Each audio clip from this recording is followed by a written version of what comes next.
Hey everyone, how are you? Welcome to My Favorite Product, where we interview the top product leaders in the world about their favorite products. And today we have Sean Butler with us. Hey, Sean.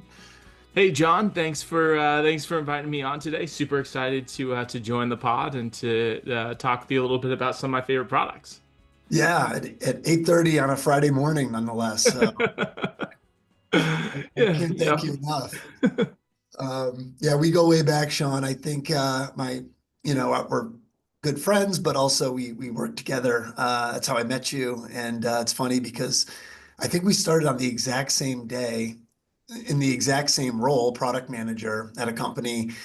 And I always look back and go, it's funny that we were just like friends from the start because you think there'd be maybe some competitiveness or something like that. But I don't know. It was always great working with you and fun.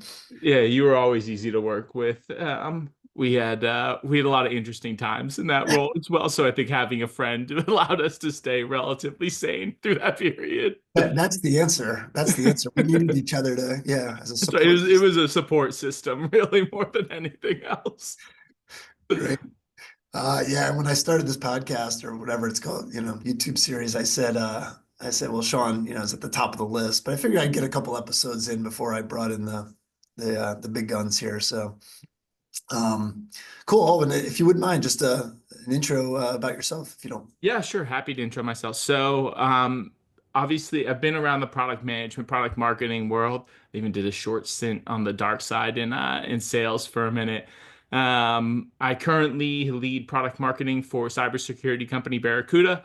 Um, I'm really focused on like email security is probably what we're most known for. We also have a pretty good sized network and data protection business, as well as an application security business sort of based out of the California area, but with offices all over. And my background is, I've been at a bunch of different companies in the Boston area.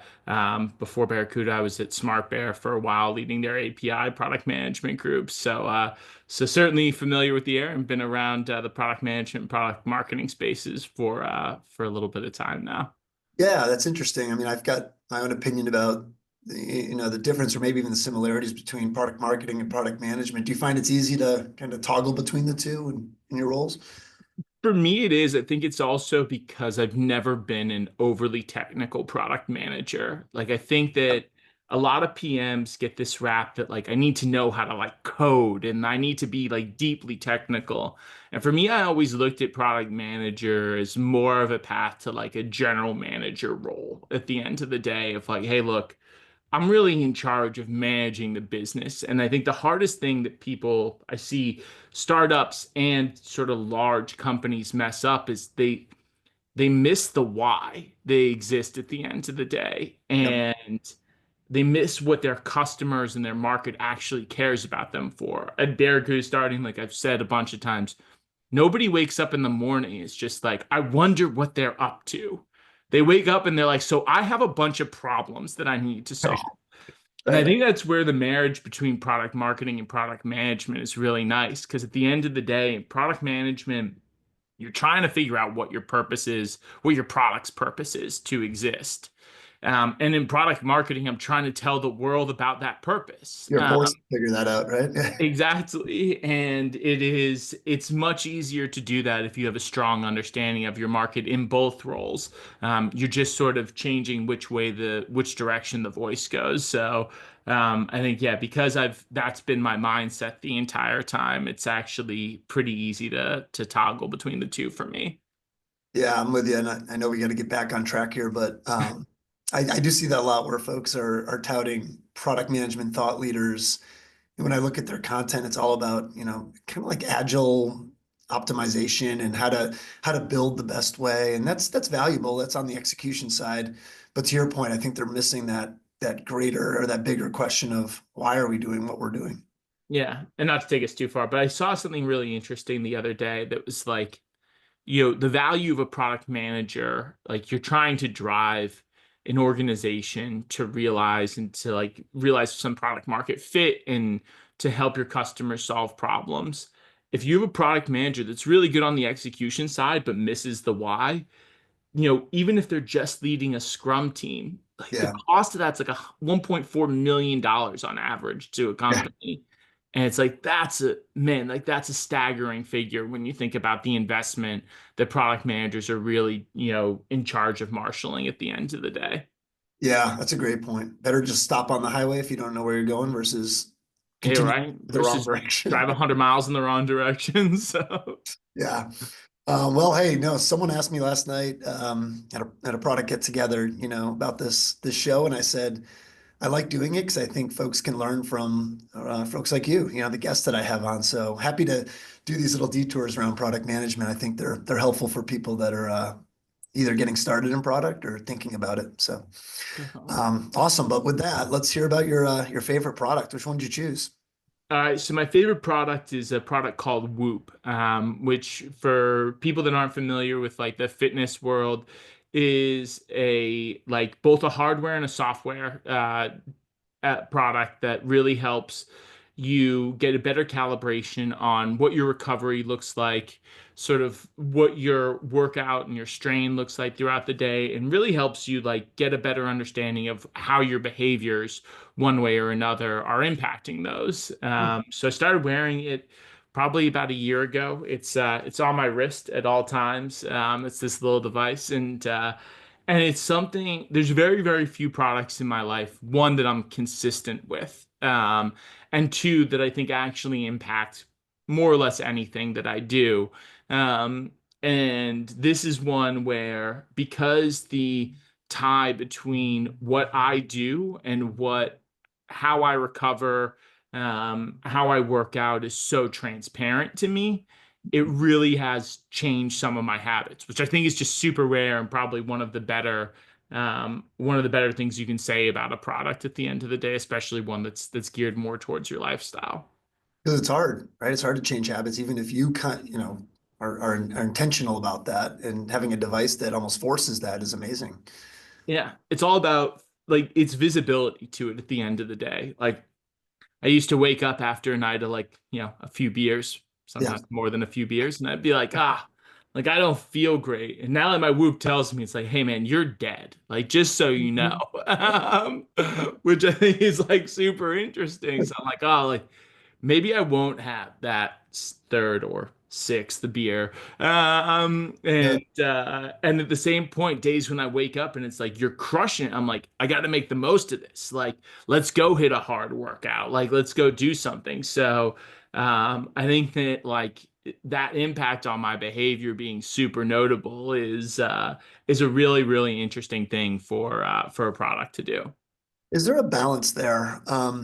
So I've got the Garmin watch, which is funny because just this morning I'm finding that it's ripping after like 5 years, which is a good run. So I might be in the market for a new wearable in the fitness world, which is just strange that Whoop would be your choice today.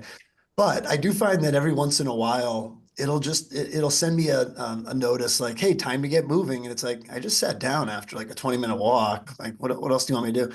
Um, I don't know. Is there a balance there around like how much it's going to alert you to things, or how well does Whoop do in that space, if that makes sense?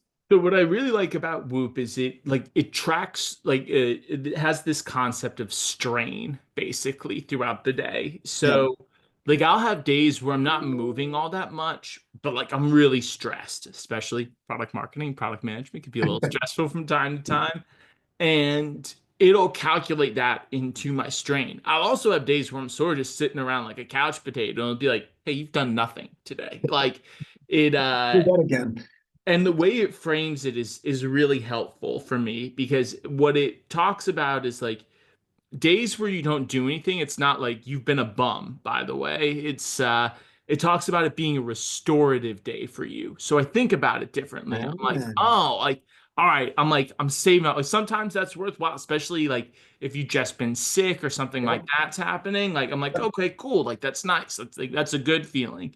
And then when you have days where you're like pushing it super hard, it'll tell you that things like you're building your fitness today, like this is going to help contribute to being able to do more, in the future.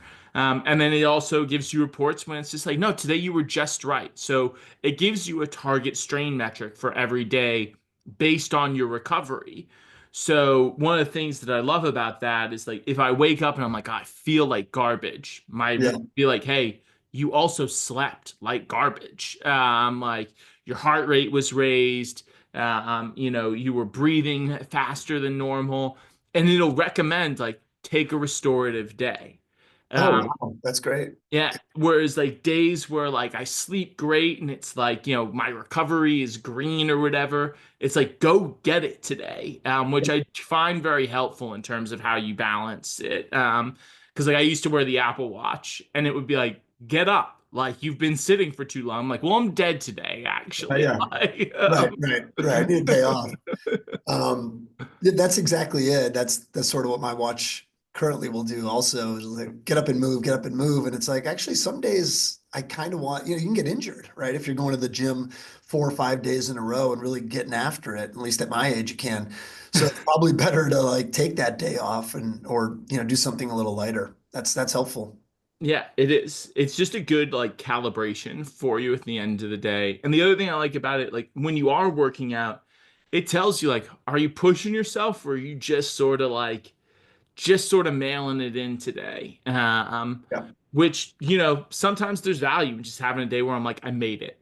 Like that's fine. Like that That's was the right. goal today. Celebrate. Yeah. But those days where I feel good, if I look down, it's like you're kind of just mailing it up. Be like, well, let's start to go a little bit then. Yeah. Yeah. Love it. Um, so I know you well. We worked together for a while. I know what your product expectations and standards are. They're high. Right? You've got Yeah. really good taste there. Anything you wish that the Whoop would do a little bit better or do it all? Uh, so the things that I wish the Whoop did better, there's a fair amount of it that's pretty manual in terms of like it depends on you to enter in the information a lot of times. And it'll pick up like, oh, you're working out. Like, so that's pretty good.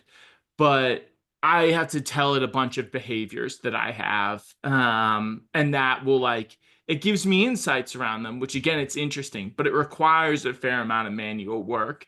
And I think really like the technical side of that, what it comes down to is like, it has an opportunity to improve its ecosystem play at the end of the day. There's Huh? a zillion apps in the fitness world, and Yep. like Whoop, I would argue, is one of the more like closed off systems. So that's like a slight challenge for it because the data and everything it provides is super interesting. But like if it had a first class integration with like a MyFitnessPal or something like that, like I'd get more insights without having to do so much of the manual work associated with it.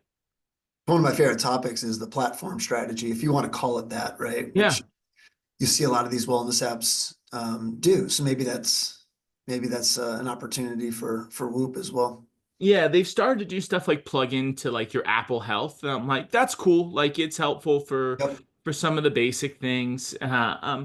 But again, just because that world is like there's so much that is available out there today because everyone's realized like, hey, look, we can monetize people basically off of like keeping their body in a decent state, or at least a decent percentage of people. Yeah. It's one that I think, there's definitely some ways that they could drive a better experience there. Yeah, curious too. I've never asked this on the show, but given that you're in the product marketing side of the world, and I did not prep you for this, so if you want to pass, that's fine. We've got a great editor who can make take this all out. But anything that they do in their messaging, positioning, their branding that you think stands out or speaks to what they do well versus some of the competitors that you may have mentioned on this show. Yeah.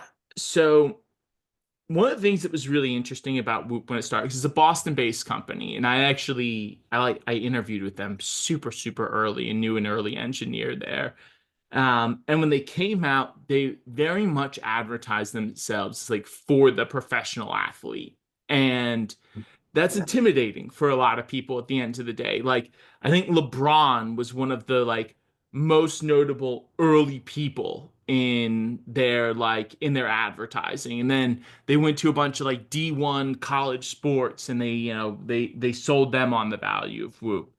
I'm like, that's interesting. And maybe at one point in my life that would have really appealed to me, but like I'm just a dad now who's trying not to be wildly out of shape. So Not LeBron.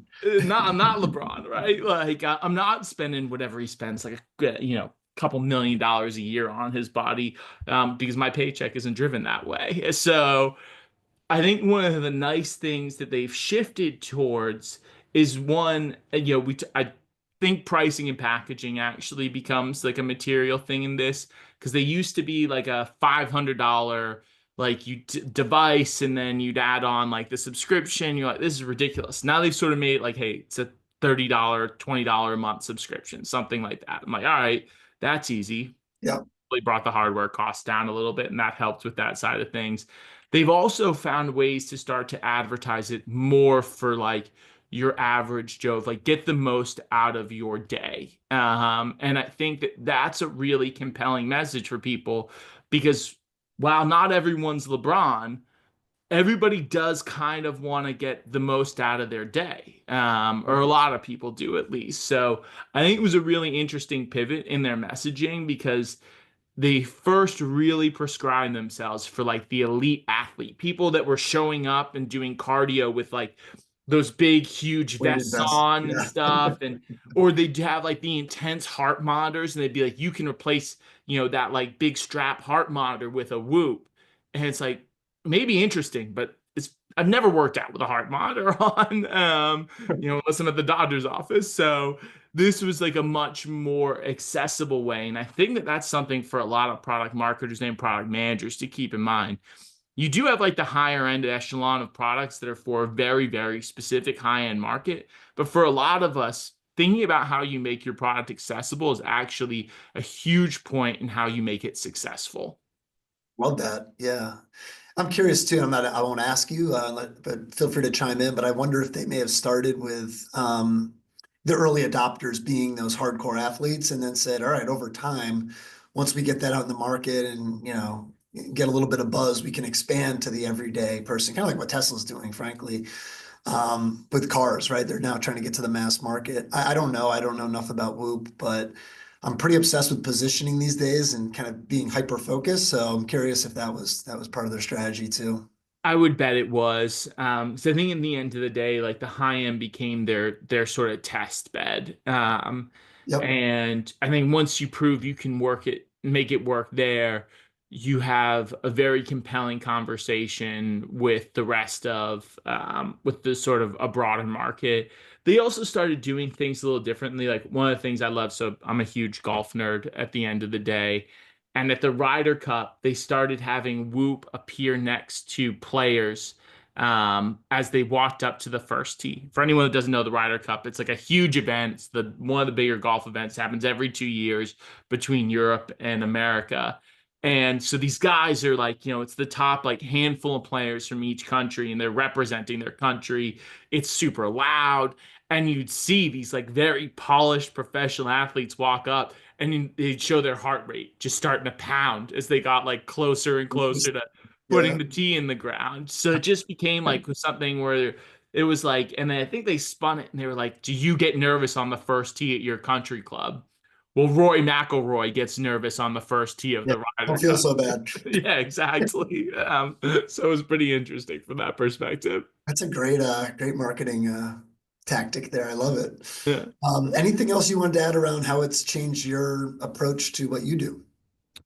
I mean, I think it's just one of the things that's made me, especially as I get older, like more conscious about my health and things that I'm doing to my body, which is something that, in my 20s, like my body, there's a lot of forgiveness in my body. Yeah. There's less now. There's significantly less now. So I think anything at this point that can really help me shape better behaviors, be more aware of like when I am sick or when I am feeling really good, is just something that's, it's a pretty big net positive in my life. And I find those to be pretty rare in products today. Yeah, and the product's obviously helping you, right, in the day to day and helping you be a better family man, but also in your professional life. That's great.